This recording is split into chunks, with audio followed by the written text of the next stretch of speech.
সুপ্রিয় দর্শক, আসসালামু আলাইকুম। আমার চ্যানেলে আপনাদের সবাইকে আমন্ত্রণ জানিয়ে শুরু করছি আমার আজকের রেসিপি। আজকে আমি আপনাদের সাথে শেয়ার করব আলু দিয়ে খুবই মজার একটা নাস্তা রেসিপি। আর এই নাস্তাটা একদম ক্রিস্পি, খেতে খুবই ভালো লাগে। আর এটা তৈরি করাটাও খুব সহজ, আপনারা ঝটপট বিকেলে এই নাস্তাটা তৈরি করতে পারেন। তো চলুন আমরা রেসিপিটা দেখে নিই। একটা বাটিতে আমি নিয়ে নিচ্ছি ময়দা। আমি এখানে 1.5 কাপ ময়দা নিয়েছি। স্বাদ মতো দিয়ে দিচ্ছি লবণ, 2 টেবিল চামচ দিয়ে দিচ্ছি রান্নার রেগুলার তেল। তেলটা ময়দার সাথে খুব ভালো করে মেশাতে হবে, তাহলে কিন্তু এই নাস্তাটা একদম ক্রিস্পি হয়। তো আমি তেলের সাথে ময়দাটা খুব ভালো করে মিশিয়ে নিচ্ছি। এভাবে হাত দিয়ে ঘষে ঘষে মিশাতে হবে। তো যখনই এরকম হাত দিয়ে চাপ দিবেন আর দলা পেকে আসবে, তাহলে বুঝতে হবে এটা হয়ে গেছে। তারপর নর্মাল পানি দিয়ে এই ডোটা তৈরি করে নিব। ডোটা এমনভাবে তৈরি করতে হবে, না খুব বেশি নরম আবার না খুব বেশি শক্ত, ঠিক এরকম করেই ডোটা তৈরি করে নিব। তো দেখুন ডোটা তৈরি হয়ে গেছে। এখন আমি ঢাকনা দিয়ে ঢেকে এটা রেস্টে রেখে দিচ্ছি 10 মিনিটের জন্য। এখন এই নাস্তাটা তৈরি করার জন্য আমি একটা পুর তৈরি করব। তো এখানে আলু সিদ্ধ করে নিয়েছি, আর এখানে আমি চিলি ফ্লেক্স নিয়েছি, চাট মশলা নিয়েছি। চাট মশলাটা একটু বেশি নিয়েছি, কালো গোলমরিচের গুঁড়া, তারপর লাল মরিচের গুঁড়া, ভাজা জিরার গুঁড়া, স্বাদ মতো লবণ। তো সব কিছু একসাথে দিয়ে দিলাম। আর এখানে আমি দিয়ে দিচ্ছি 2-3টা কাঁচামরিচ কুচি, ধনেপাতা কুচি আর পেঁয়াজ কুচি। পেঁয়াজটা অবশ্যই একটু মিহি করে কুচি করে নিতে হবে।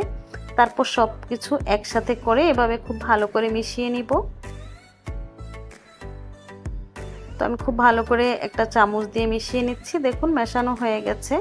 তো এই পুরটা আমি একপাশে রেখে দিচ্ছি। আর আমি যে ডোটা রেস্টে রেখেছিলাম সেটা নিয়ে নিচ্ছি। সেটা কিন্তু এ পর্যায়ে একটু সফট হয়েছে।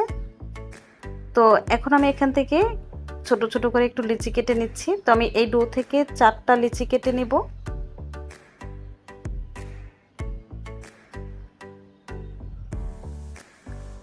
তো একটা লিচি নিয়ে আর বাকি লিচিগুলো আমি ঢেকে রেখে দিচ্ছি। এটা ঢেকে রেখে দিতে হবে, তা না হলে কিন্তু উপর থেকে ড্রাই হয়ে যাবে।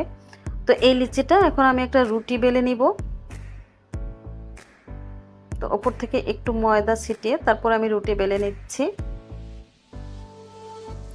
এই রুটিটা খুব বেশি পাতলাও না আবার খুব বেশি ভারীও না, এমনভাবে বেলে নিতে হবে। তো দেখুন আমি রুটিটা বেলে নিয়েছি ঠিক এভাবে। এখন এই রুটির উপরে আমি আলুর পুরটা দিয়ে দিচ্ছি। পুরা রুটিতে আলুর পুরটা খুব সুন্দরভাবে এভাবে ছড়িয়ে দিতে হবে।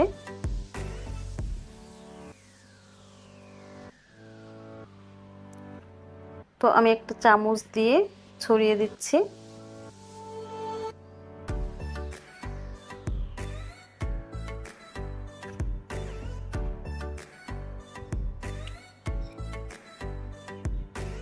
তো দেখুন পুরো রুটিতে দেওয়া হয়ে গেছে পুরটা। এখন এই রুটির উপরে আমি আরো একটা রুটি দিয়ে দিচ্ছি, দিয়ে হাত দিয়ে চারপাশ থেকে দুইটা একসাথে মিলিয়ে দিব।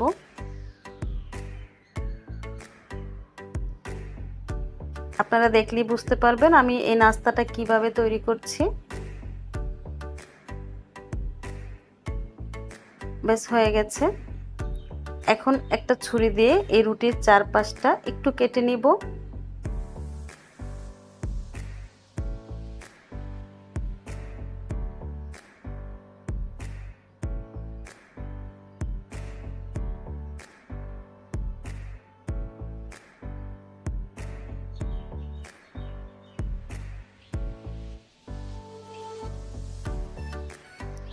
বাস কাটা হয়ে গেছে। এখন মাঝখান থেকে কেটে নিব, একদম মাঝ বরাবর কেটে নিতে হবে।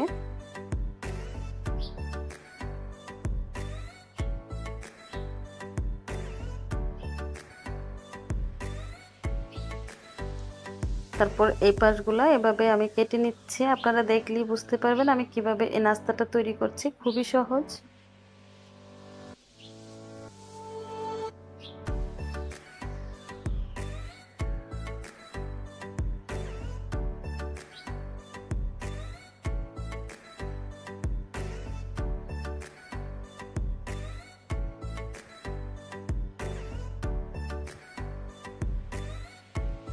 এখন এই এক পাশ থেকে উঠিয়ে এটার উপরে দিয়ে আমি একটা ছুরি দিয়ে ছুরির যে নিচের অংশটা সেটা দিয়ে একটু চাপ দিব।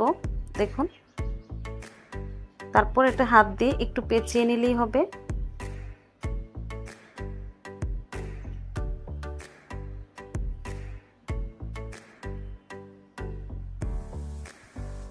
কিভাবে এই কাজটা করতে হবে আপনারা দেখলেই বুঝতে পারবেন, খুবই সহজ।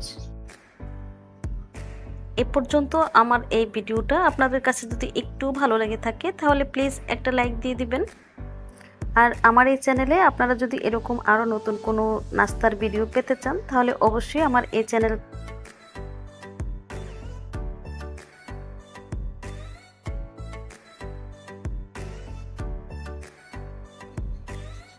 ব্যাস হয়ে গেছে। আমি সবগুলা নাস্তা ঠিক এভাবেই বানিয়ে নিয়েছি। তো চুলায় এখন একটা প্যান বসিয়ে তারপর তেলটা যখন একটু গরম হয়ে আসবে তখন এই নাস্তাগুলা দিয়ে দিব।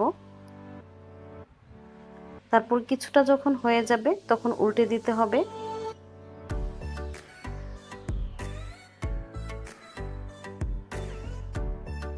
নাস্তাগুলো দেওয়ার পর চুলার আঁচটা লোতে করে দিতে হবে। চুলার আঁচটা কিন্তু খুব বেশি বাড়িয়ে এই নাস্তাগুলো ভাজা যাবে না। চুলার আঁচ লোতে রেখে তারপর একটু সময় নিয়ে এই নাস্তাগুলো ভাজতে হবে, তাহলে এগুলা ক্রিস্পি হবে। তো দেখুন এগুলো ভাজা হয়ে গেছে আর এর মধ্যে খুব সুন্দর একটা কালারও চলে আসছে। আমি তেলটা ঝরিয়ে নামিয়ে নিচ্ছি, তারপর একটা প্লেটে আপনাদেরকে পরিবেশন করে দেখাচ্ছি নাস্তাগুলো কতটা সুন্দর হয়েছে। তো দেখুন নাস্তাগুলো দেখতে কিন্তু খুবই সুন্দর হয়েছে আর এগুলো খেতেও কিন্তু অনেক ভালো লাগে, সস দিয়ে খেতে খুবই ভালো লাগে। আপনারা এটা ট্রাই করবেন, ইনশাল্লাহ খুব ভালো লাগবে। তো একটা নাস্তা আমি একটু ভেঙে দেখাচ্ছি। তো এই নাস্তাটা আপনাদের কাছে কেমন লেগেছে প্লিজ কমেন্টে জানাবেন। আর রেসিপি ভালো লাগলে লাইক কমেন্ট শেয়ার করে আমার চ্যানেলটা সাবস্ক্রাইব করে পাশেই থাকবেন আশা করি। আজকের মতো বিদায় নিচ্ছি, আল্লাহ হাফেজ।